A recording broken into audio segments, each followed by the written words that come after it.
유영이의 잠 못 드는 밤 15번째 일기장. 저는 어렸을 때부터 유독 빠른 아이였어요. 배움도 빠르고 남들보다 가지고 있는 능력도 크고 감정도 빨랐던 아이는 상처도 빨리 받고 포기도 빨리 배웠습니다. 그래서 지금은 너무 느립니다. 무엇을 결정하고 무엇에 긍정적인 감정을 느끼고 도달하기까지 너무 느려졌습니다. 이런 제 모습을 자책하는 순간들이 있었지만 이런 나 자신을 보듬고 싶습니다. 좀 느리면 어때요? 길을 잃지만 않으면 되지. 정답은 없는걸요.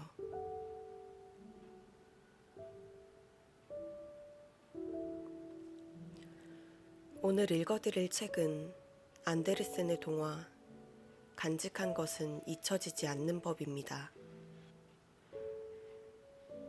나에게 주었던 선행 또는 사랑, 어떠한 형태든 가슴 깊이 간직한 것은 잊혀지지 않는다는 내용의 동화입니다.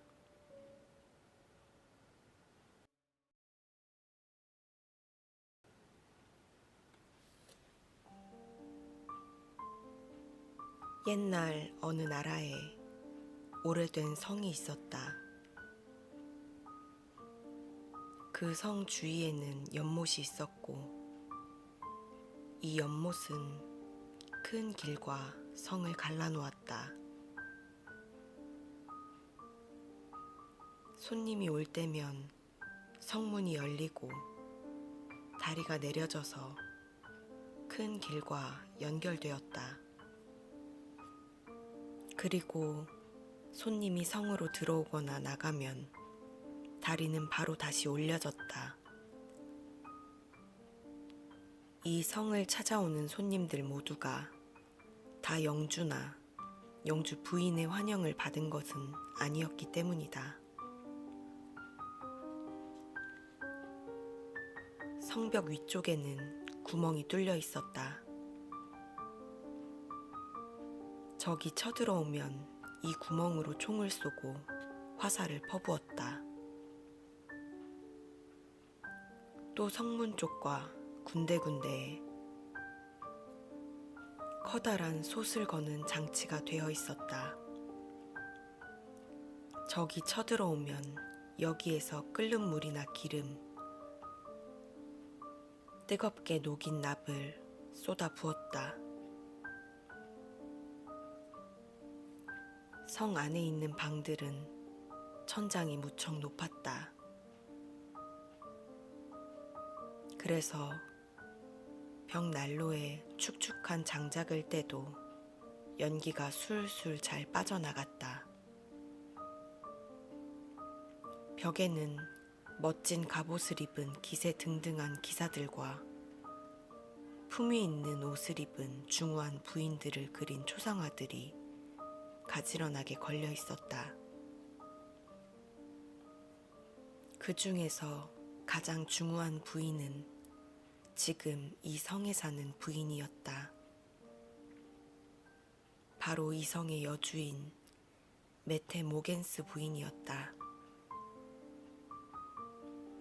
그런데 어느 날 밤 도둑들이 몰래 성으로 들어왔다.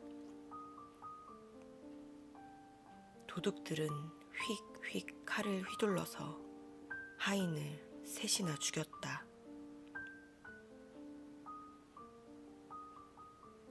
컹컹.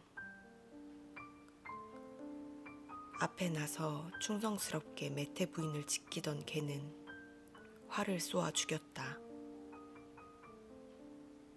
그리고 개 줄을 풀어 메테 부인의 목을 묶어서 계집 밖에 세워놓았다. 그 꼴 참 보기 좋다. 메테 부인을 한껏 조롱한 도둑들은 지하실에서 좋은 포도주와 맥주, 치즈와 소시지를 꺼내 마시고 먹었다. 개줄에 묶인 메테 부인은 새파랗게 질려 소리를 지를 수도 없었다. 바로 그때 도둑들 틈에 끼어있던 한 소년이 다른 도둑들 모르게 슬그머니 다가왔다. 메테 모겐스 부인, 기억하세요? 우리 아버지에게 나무로 된 말을 타라는 벌을 내린 거 말이에요. 그때 부인은 우리 아버지를 도와주려고 부인의 남편을 말리셨지요. 하지만 아무 소용이 없었잖아요. 부인은 포악한 남편 몰래 우리 아버지에게 다가가셨어요. 지금 제가 슬그머니 다가온 것처럼요. 그런 뒤에 부인은 우리 아버지 발밑에 작은 돌을 접어 넣어 주셨어요. 아버지가 몸을 바칠 수 있게 말이에요. 그걸 눈치챈 사람은 아무도 없었어요. 아니면 그냥 못 본 척 했는지도 모르죠. 그때 부인이 그렇게 도와주지 않으셨다면 우리 아버지는 불구가 되었을 거예요.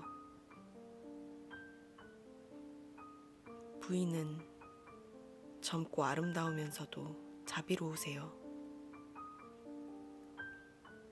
우리 아버지가 그렇게 말해주셨어요. 저는 지금도 그때 일을 잊지 않았고 아버지의 말을 마음에 깊이 간직하고 있지요. 그래서 제가 지금 부인을 풀어드릴 거예요. 소년이 부인을 풀어주자 부인은 소년을 마구간으로 안내했다. 두 사람은 말을 타고 성을 빠져나갔다. 그리고 부인은 친구들에게 도움을 청했다. 너는 네 아버지에게 베푼 내 작은 선행에 보답을 했구나. 고맙다.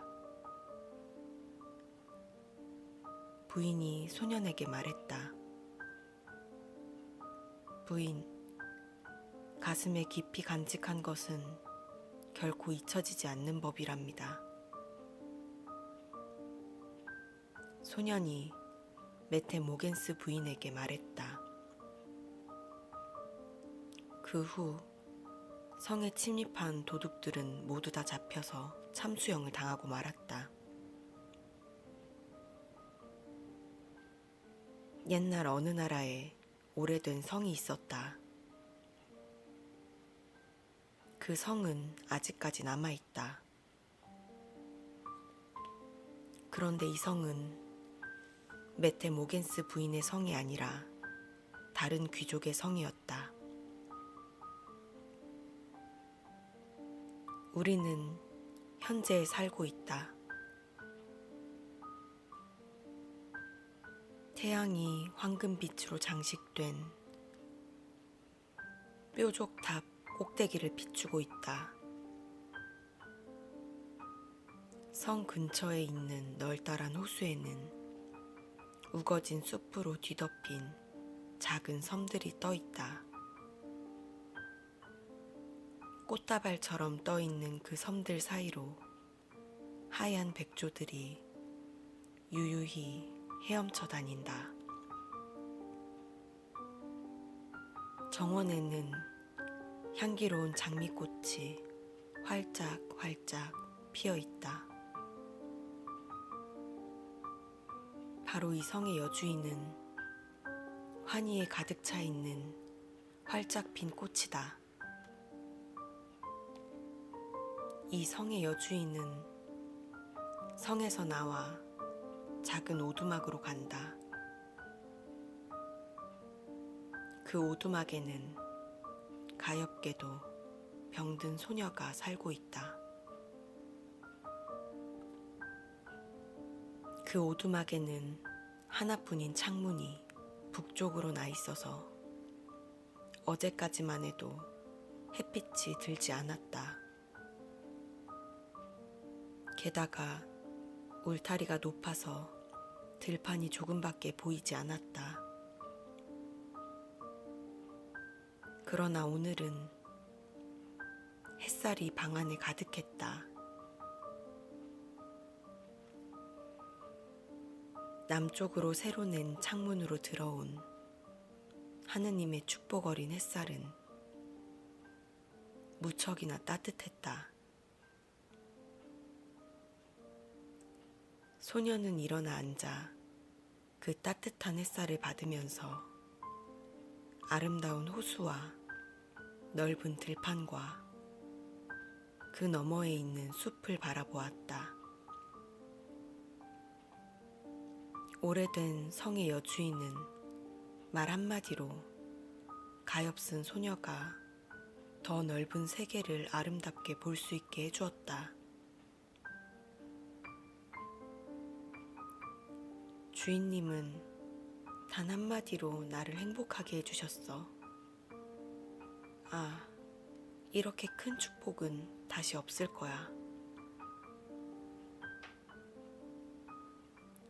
소녀가 행복한 표정으로 말했다. 그래, 슬픔과 불행은 가난한 사람만이 겪는 게 아니야.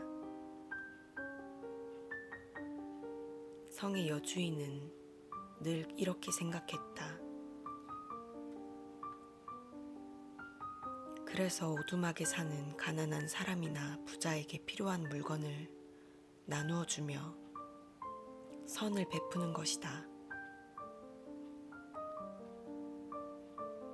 어느 나라의 어느 번화한 도시에 큰 집이 있다.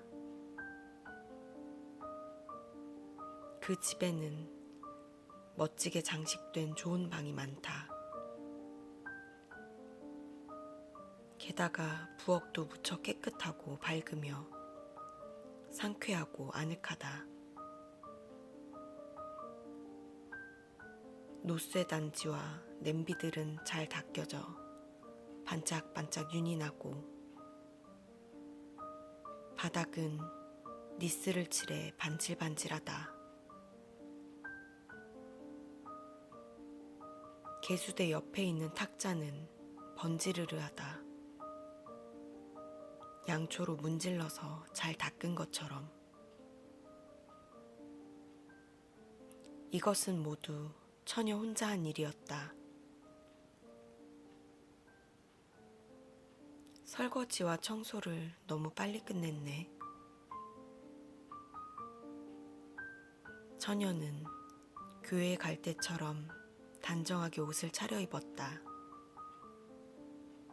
그런 다음 그녀는 검정색 모자를 썼다.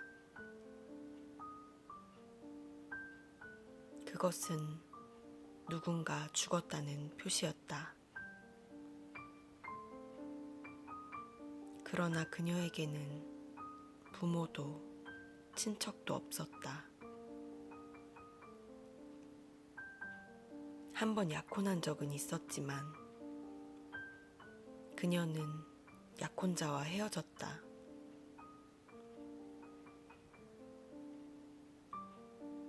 처녀는 가난했다. 그리고 그녀를 사랑한 약혼자였던 청년도 가난했다. 그런데 어느 날 청년이 처녀에게 말했다. 우리 두 사람은 서로 사랑하지만 우린 가진 게 없는 가난뱅이요. 아랫마을의 부잣집 과부는 나에게 무척 잘해줘요. 내가 그 과부와 결혼한다면 나는 부자가 되어 편안하게 살 수 있어. 하지만 내가 사랑하는 사람은 그 과부가 아니라 바로 당신이요.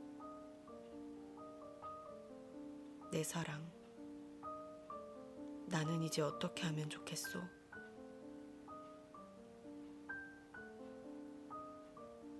저도 당신만을 사랑해요. 저는 당신이 잘 되길 바래요. 그러니 당신 뜻대로 하세요. 하지만 그 부자 과부에게 잘해주세요.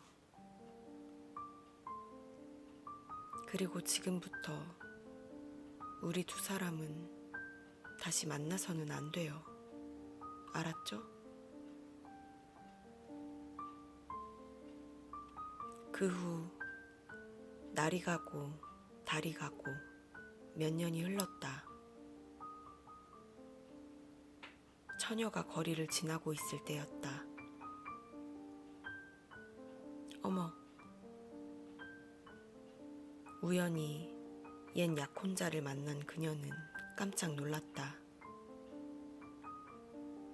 그는 병들고 무척 불행해 보였다.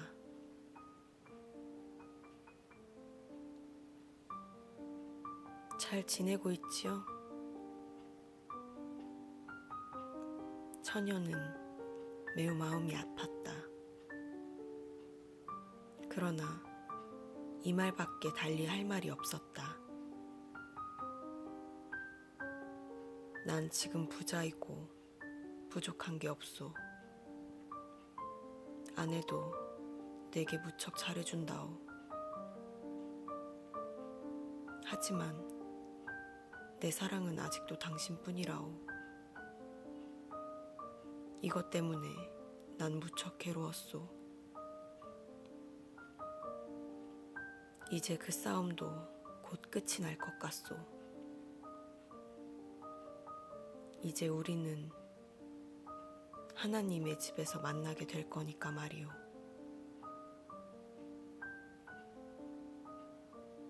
일주일 후 신문을 보던 처녀가 깜짝 놀랐다. 어머나,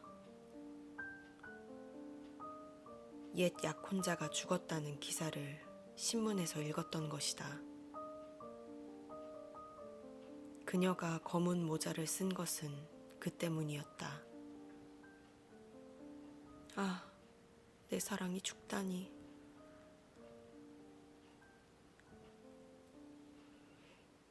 옛 약혼자는 의붓자식 셋을 남기고 세상을 떠났다. 신문 기사에는 이렇게 쓰여 있었다. 겉으로 보기에 그는 타락한 것 같다. 그러나 그의 본성은 정직했다. 처녀가 쓴 모자의 검은 색깔은 옛 약혼자의 죽음을 애도한다는 뜻이었다. 그러나 그녀는 그보다 더한 애도의 표정을 지었다.